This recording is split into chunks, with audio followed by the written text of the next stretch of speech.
It was supposed to be just another interview, an everyday sit-down, a chance for opinions to be exchanged and perspectives to be shared. But what transpired live on air turned into one of the most jaw-dropping, tension-filled moments in recent political media.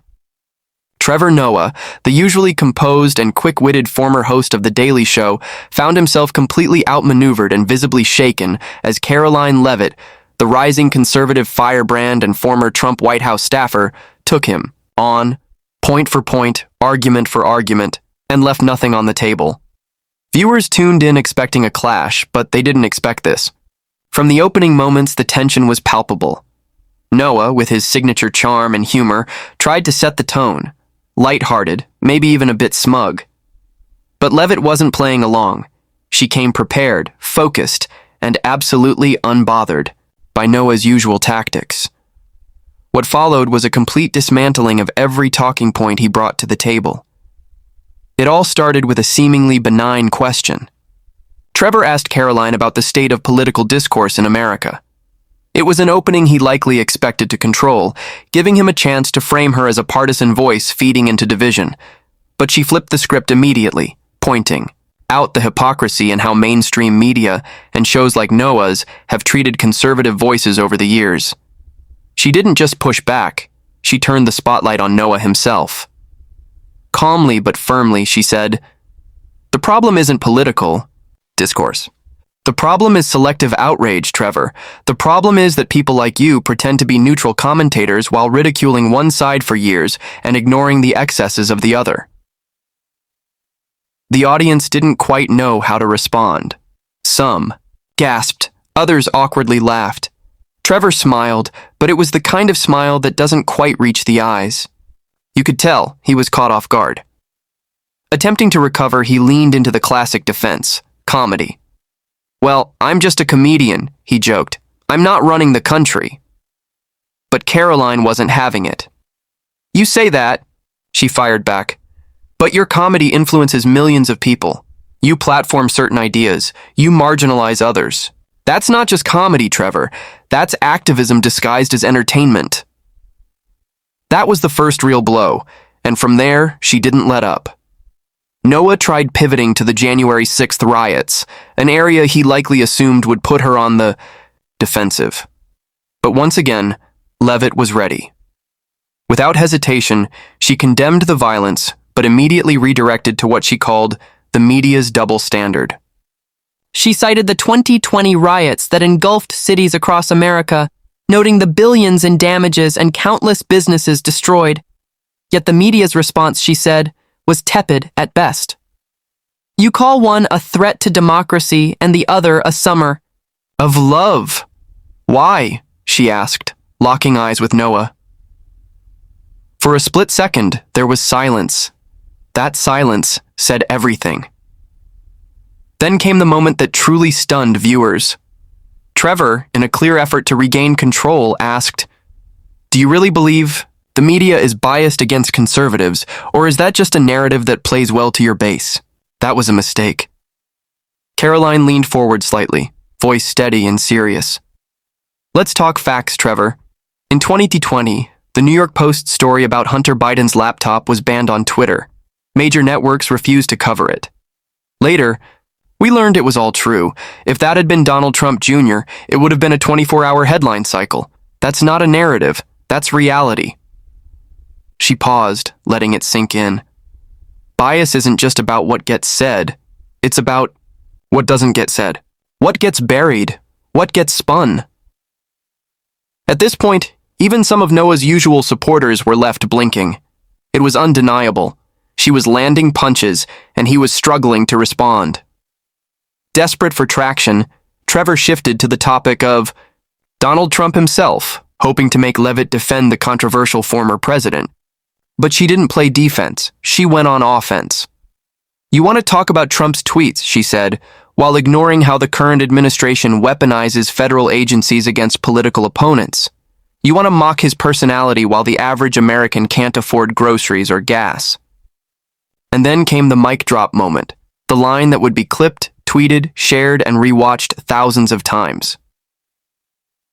"Comedy used to be about punching up at the powerful," she said. But now your comedy punches down at everyday Americans who just want to raise their families and keep their freedoms. That's not comedy, Trevor. That's elitism. Even the studio audience, clearly stacked in Noah's favor, couldn't contain the awkwardness. Some clapped nervously. Others just stayed quiet. You could see it on Trevor's face. He knew he'd lost control of the narrative, and not just for that interview, but perhaps in the broader public perception of these kinds of media clashes. Because for once, a young conservative woman walked into the lion's den, held her ground, and came out looking stronger. It's not that Trevor was humiliated because he didn't argue well. He's a skilled communicator, no doubt. The real humiliation came from being unprepared for someone who wasn't rattled by his charm, who didn't flinch at his insinuations, and who refused to play by the rules of polite media discourse. Karoline Leavitt proved that confidence, preparation, and principle can overpower charisma and cultural clout. She didn't just survive the interview, she dominated it. In the days that followed, clips of the encounter exploded online. Conservative media hailed it as a masterclass in how to challenge the left-leaning media elite. Even some centrists admitted that Leavitt had held her own in a way few expected. More interestingly, even some of Trevor Noah's fans began to question how insulated he might be from opposing viewpoints. It was a rare moment when the emperor's clothes were truly questioned, when the script flipped on a man who's made a career of flipping scripts himself. And Karoline? She walked away from that interview more popular, more influential, and more respected than ever before in conservative circles. Her name is now on the shortlist of young Republican stars to watch in 2025 and beyond.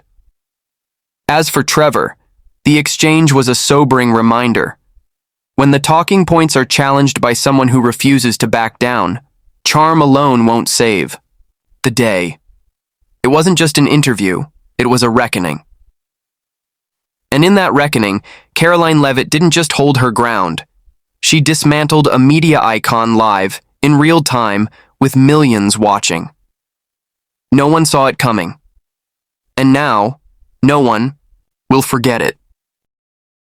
In the wake of the explosive interview, the political world was buzzing. News outlets across the spectrum scrambled to spin the fallout, with conservative media branding it a watershed moment for young Republican voices, and liberal outlets cautiously downplaying the interaction, hoping the firestorm would pass. But it didn't. It grew. Social media lit up. Hashtags like DOS Karoline owned Trevor and Bomb Noah meltdown started trending within hours. The most shared clip? That piercing quote, "Your comedy punches down at everyday Americans." That's not comedy. That's elitism. It resonated far beyond typical political circles. Independent voters, politically disillusioned millennials, even people who didn't know much about Karoline Leavitt before that moment, started paying attention. Meanwhile, Trevor Noah tried to downplay the impact in a follow-up episode, making light of the encounter and saying, "Hey, I've been roasted by better." But even that landed flat. The damage had already been done. He'd been caught off guard in a public, high-profile setting by someone who refused to treat him like the intellectual heavyweight he's long been framed as. And the symbolism of it all? That was what truly stung for many of Noah's supporters. Here was a mainstream media figure, polished, globally respected, being publicly challenged by a young, unapologetically conservative woman with no interest in appeasing the traditional media gatekeepers. It wasn't supposed to happen like that, but it did. The exchange didn't just elevate Karoline, it ignited a conversation about the media's evolving role in politics.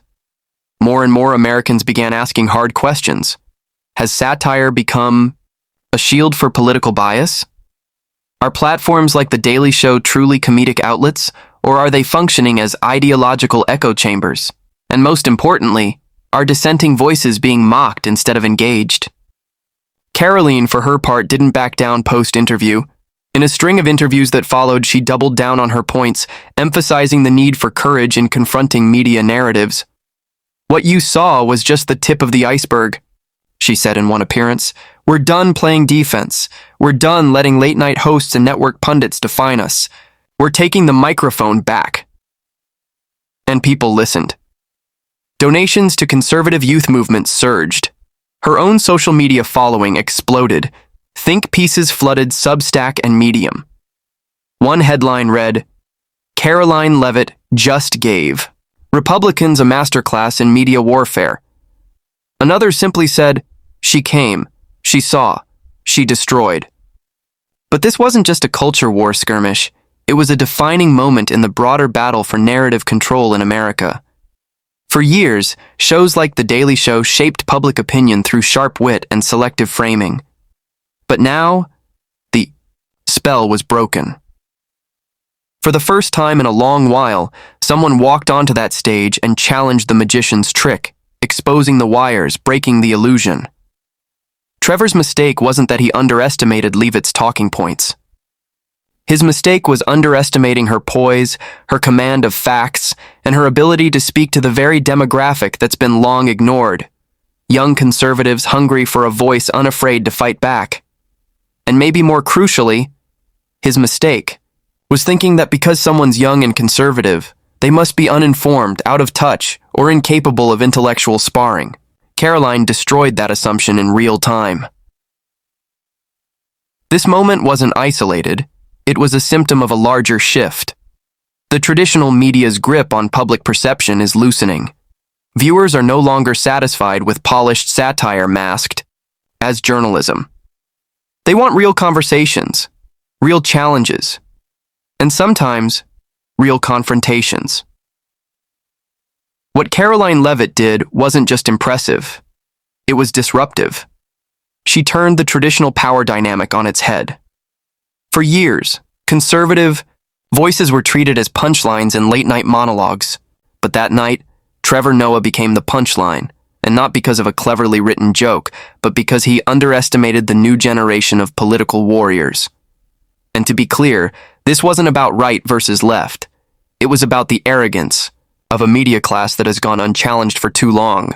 Karoline reminded the country, and perhaps even Trevor himself, that debate is not comedy, and facts don't bend for punchlines. In the weeks that followed, speculation began to swirl. Would this moment be the catalyst that launches Karoline Leavitt into higher office? Would this be the turning point when more conservatives demanded real, equal footing on platforms historically hostile to their views? The answer is likely yes, because regardless of where one stands politically, what she did that night was undeniable. She changed the game. She didn't just win a debate, she reshaped expectations. From now on, any media figure who thinks they can corner a young conservative for entertainment value will think twice. Trevor Noah has had many viral moments in his career, but this one won't be the kind he'll want to revisit. Not because he said something controversial, but because he didn't say enough to save himself. Because for once, the spotlight turned into a mirror, and he didn't like the reflection. In an age of curated truths and manufactured narratives, authenticity wins, preparation wins, and Karoline Leavitt, she walked in with both. That night wasn't just a fluke, it was a foreshadowing. And the message was clear. The days of safe spaces for slanted media are over.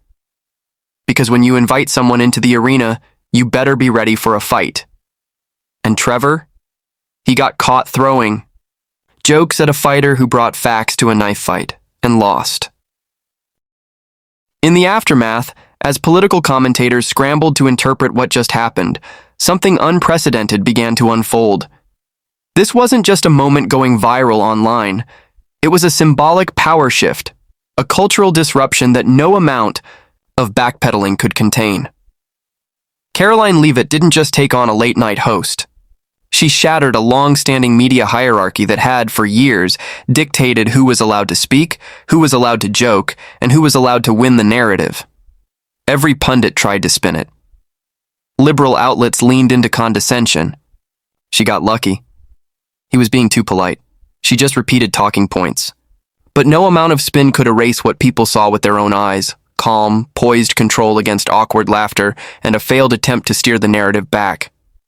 Even those who didn't agree with her politics couldn't ignore one fact. She was more prepared, more focused, and more fearless than anyone anticipated, and that truth hit like a lightning bolt. The illusion of superiority, of untouchable wit and intellectual dominance from the coastal media elite, was gone, just like that.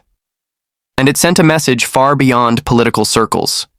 To every young conservative in college classrooms being told to sit down and stay quiet.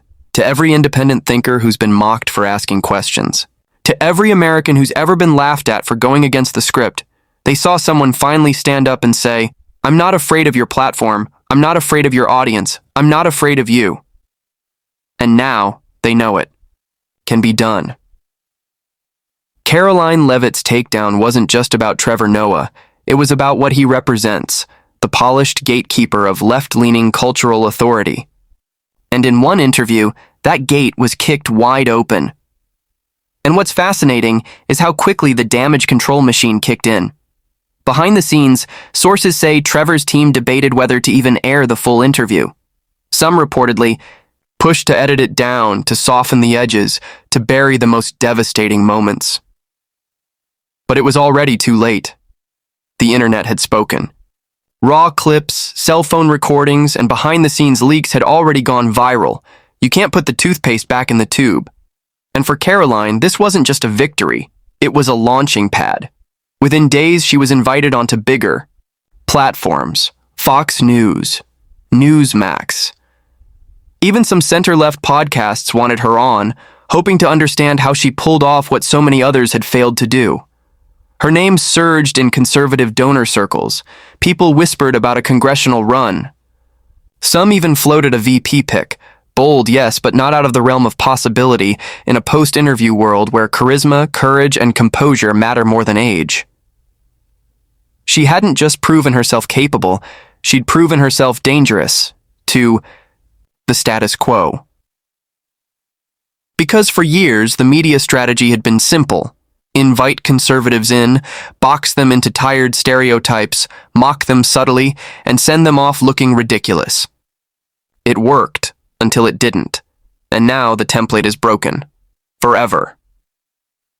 Karoline didn't come to play defense. She came to expose the game, and she did. In the days that followed, even comedians and entertainers started weighing in. Some quietly praised her, admitting they too had grown tired of the one-sided humor that masquerades as truth. Others doubled down, attacking her intelligence, her appearance, her resume. But that only reinforced the narrative she'd already dismantled. That, when conservatives speak clearly, confidently, and without apology, the only tool left for critics is personal insult. And it backfired.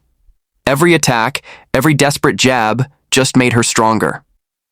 Trevor, meanwhile, receded into the background. Gone were the witty recaps and sarcastic monologues. For once, he wasn't steering the conversation. He was the subject of it. And it wasn't flattering. He'd built a reputation on dismantling others. But when the tables turned, when he was the one being challenged with facts and clarity, he buckled. And that's the lasting image. Not a shout, not a scream, not an outburst, but quiet, undeniable defeat. Not because Karoline yelled louder, not because she made fun of him, but because she came armed with something far more dangerous than jokes: the truth. So what comes next? Well, this isn't over. Not even close. This moment will echo. Politicians on both sides will adjust their strategies. Media outlets will rethink who they give a platform to. Comedians, satirists, and influencers will be forced to examine how insulated they've become from real opposition. And perhaps most importantly, young conservatives across the country will take heart. They'll see in Karoline not just a figurehead, but a battle plan. Because the truth is, this wasn't just about humiliating a late-night host. It was about shifting the cultural momentum, taking back the narrative, and proving that courage, clarity, and conviction can break through even the most powerful platforms. Karoline Leavitt didn't just win a debate, she declared a new era. And Trevor Noah, he'll recover. He's still got a career, a following, a stage. But now, every time he sits across from someone, he'll know they might not be afraid anymore. And that changes everything. Because when fear disappears from the other side of the table, all that's left is the truth. And in that, Truth, Trevor was exposed. And Karoline, she made history.